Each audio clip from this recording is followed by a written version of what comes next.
Hello বন্ধুরা, কেমন আছো সবাই? আশা করি ভালো আছে। তো দেখতেই পাচ্ছ চারদিকে শুধু জল আর জল, কারণ সব জায়গায় এখন বন্যা হয়েছে।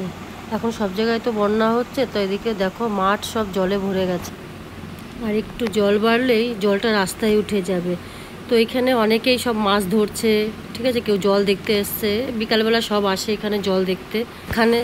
এখানে একটা দেখতে পাচ্ছ পোল আছে, এই পোলের নিচে জলের এত স্রোত। আর এই দেখো সবাই এখানে মাছ ধরছে। এর পাশে একটা মন্দির আছে, বাবা ভোলানাথের মন্দির। তো এটা সবাই বলে যে শিবতলা, কিন্তু জায়গাটার নাম হচ্ছে বক্তারঘাট। আর এর পাশে একটা স্কুল আছে, বক্তারঘাট স্কুল। তো এই স্কুলে আমি পড়তাম। তো দেখতেই পাচ্ছ এই যে মন্দিরটা, আর পাশে এই যে স্কুলটার কথা বললাম, এই সেই স্কুলটা। তো স্কুলে আমি পড়তাম।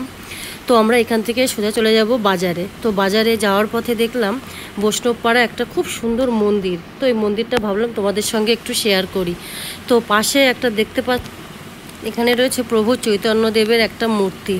তো দেখো মূর্তিটা খুবই সুন্দর লাগছে। তো তারপরে আমরা এখান থেকে সোজা চলে যাব শ্যামচাঁদ মন্দিরে। তো এইখানে দেখো লেখা আছে শ্রী শ্রী রাধা শ্যামচাঁদ জিউ। তো এক কথা এটা বলে শ্যামচাঁদ মন্দির। তো এই মন্দিরটা কথায় আছে যে এক রাতে উঠেছিল। তো তোমরা দেখো সোজা গিয়েই বাঁদিকে মন্দিরটা আছে। এখানে বিকাল হলে প্রচুর লোক আসে এখানে পাঠ শুনতে। এখানে সন্ধ্যা আরতি হয়, দেখতে খুব ভালো লাগে।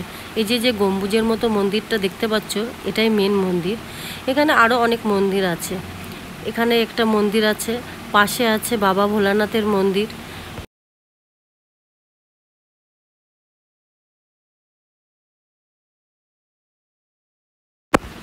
তো বাবা ভোলানাথের মন্দির রয়েছে এখানে।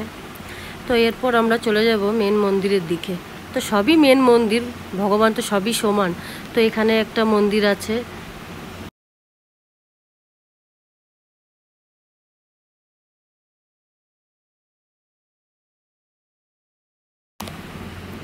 তো এখানে লেখা আছে জগন্নাথ বলরাম সুভদ্রা দর্শন করুন। তো আমরা এখানে কোনো মন্দিরে এখানে যাইনি, তো যদি কোনো দিন যাই তোমাদেরকে দেখাবো।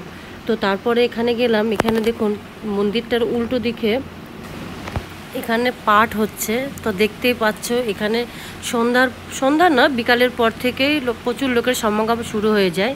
তো এখানে দেখতে পাচ্ছ পাঠ হচ্ছে।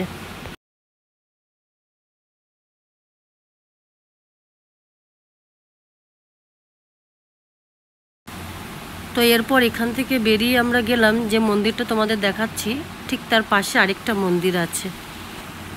আর এখানে যখন রাস হয় শান্তিপুরে, ঠিক আছে, এই রাসের মেলাটা এখানটা 1 মাসের উপরে রাসের মেলা হয়। প্রচুর লোক আসে, খুব ভালো লাগে এখানে। তো তারপরে দেখো আমরা এই মন্দিরে আসলাম। তো এই মন্দিরের ভেতরে রাধা কৃষ্ণর মূর্তি রয়েছে। তো আমরা এখান থেকে চরণামৃত নিলাম। তো ভিডিওটা কেমন লাগলো, যদি ভালো লাগে লাইক কমেন্ট শেয়ার করো, আর আমার চ্যানেলটিকে সাবস্ক্রাইব করো।